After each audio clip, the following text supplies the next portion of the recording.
Hey there, it's Claudia. I am recently hired to do this project where my client wanted me to engrave these two metal flasks. So this flask was a present from his stepson to his mother who just passed away late April.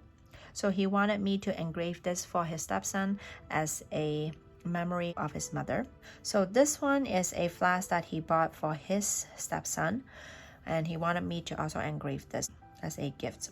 So I did the draft for him in pencil. The pen that I use is the micron pen, and it is the 08, which is the 0.5 millimeter.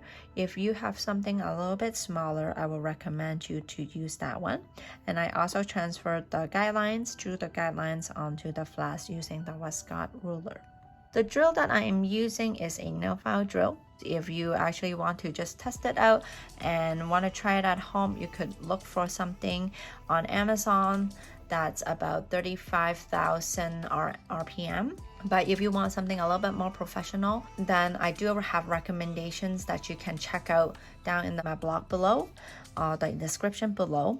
As long as the drill that you have is 35,000 RPM, it's a very good drill.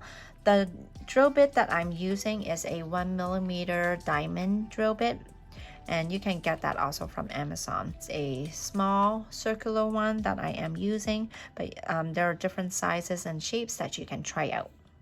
And also the other thing that I do recommend is the face mask and goggles. I personally wear glasses, so I'm not wearing any goggles, and I am going to be showing you how I do the engraving, so I hope you enjoy.